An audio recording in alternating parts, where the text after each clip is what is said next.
राजस्थान, मध्य प्रदेश और छत्तीसगढ़ ये वो राज्य हैं जहां बीजेपी ने बीते कल जीत दर्ज की है।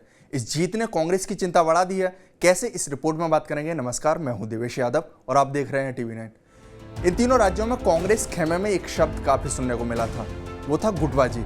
वही पॉलिटिकल पंडितों का भी मानना है कि कांग्रेस की हार की मुख्य वजह गुटबाजी ही रही है। फिर चाहे मध्य प्रदेश हो या छत्तीसगढ़ या हो राजस्थान, इन तीनों राज्यों में कांग्रेस की आपसी खींचतान ही हार का कारण बनी। राजस्थान की बात करें तो यहाँ सचिन पायलट और अशोक गहलोत की लड़ाई पूरे देश में चर्चा का मुद्दा रही। दोनों नेता काम छोड़कर आपसी लड़ाई पर ज्यादा फोकस करते दिखे। सरकार बनते ही दोनों के बीच खींचतान शुरू हुई तो खत्म होने का नाम ही नहीं लिया। कई बार आलाकमान ने दोनों को मनाने की कोशिश भी की। यहाँ तक कि चुनाव प्रचार के दौरान राहुल गांधी ने खुद उन्हें एक साथ मंच पर लाने की कोशिश भी की और संदेश दिया कि पार्टी में सब कुछ ठीक है, लेकिन दोनों के दिल नहीं मिले। वहीं कुछ ऐसी तस्वीर देखने को मिली छत्तीसगढ़ में। यहाँ एक गुट भूपेश बघेल का नजर आया तो दूसरा टीएस सिंहदेव का। हालांकि चुनाव से ठीक पहले कांग्रेस ने यहाँ सिंहदेव को डिप्टी सीएम बनाकर डैमेज कंट्रोल करने की पूरी कोशिश की, लेकिन यहाँ भी कांग्रेस सरकार बनाने में सफल साबित नहीं हो पाई।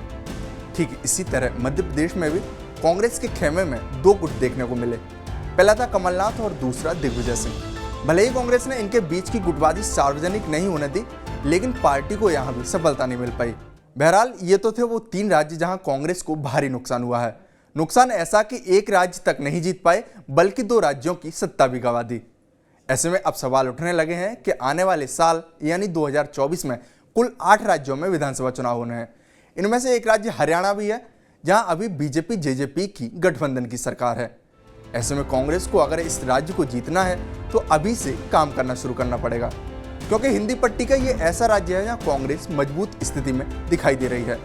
लेकिन यहाँ जो पार्टी की कमजोरी है वो है गुटबाजी। मध्य प्रदेश, राजस्थान और छत्तीसगढ़ की तरह यहाँ भी गुटबाजी देखने को मिल रही है। इस पर हमने वरिष्ठ पत्रकारों की राय जाननी चाहिए तो उनका भी यही कहना था कि हरियाणा में कांग्रेसी नेताओं को पार्टी का हित अपने हित से ऊपर रखना होगा, तभी कांग्रेस का भला हो सकता है। देखिए, कांग्रेस छत्तीसगढ़ में भी बेहद मजबूत मानी जा रही थी। आप किसी भी सर्वे को उठा करके देख लें, कहीं भी इस बात को नहीं कहा जा रहा था कि कांग्रेस छत्तीसगढ़ में इस तरीके से हारने जा रही है। लेकिन कांग्रेस की बुरी हार हुई। सिर्फ छत्तीसगढ़ में ही हार नहीं हुई, मध्य प्रदेश में भी हार हुई और मध्य प्रदेश में बीजेपी की प्रचंड जीत हुई है। और जो जीत और हार का फासला है वो इतना बड़ा है, ये बताता है कि कांग्रेस शायद जमीन पर हो रही घटनाओं को अच्छे तरीके से परख नहीं पा रही है। इसका साफ मतलब है कि कांग्रेस एक डिवाइडेड हाउस है।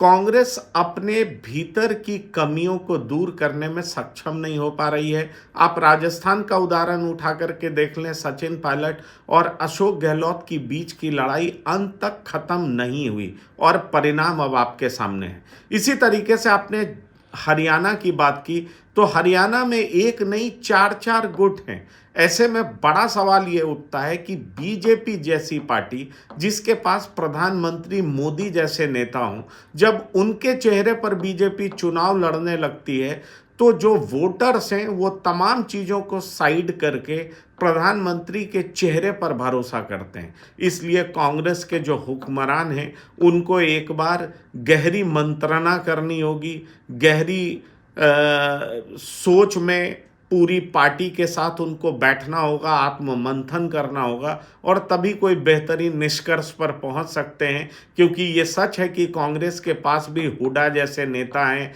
रणदीप सुरजेवाला हैं, कुमारी शैलजा हैं, ये तमाम लोग हैं, लेकिन ये पार्टी के हितों के अनुसार काम करें, ना कि अपने हितों को सबसे ऊपर रखें। बहरहाल हरियाणा विधानसभा चुनाव में करीब 10 महीनों का समय बचा है। ऐसे में कांग्रेस को इन 10 महीनों में गहन मंथन की जरूरत है, जिससे हरियाणा में ऐसा माहौल बने ताकि पार्टी के भीतर चल रही वर्चस्व की लड़ाई को किनारे लगाकर पार्टी के हित को देखा जाए और हरियाणा में गुटबाजी शब्द का शोर है उसे खत्म किया जाए। आपको हमारा वीडियो कैसा लगा, मैं कमेंट बॉक्स में जरूर बताएं। साथ ही हमारे चैनल को सब्सक्राइब करना न भूलें। धन्यवाद।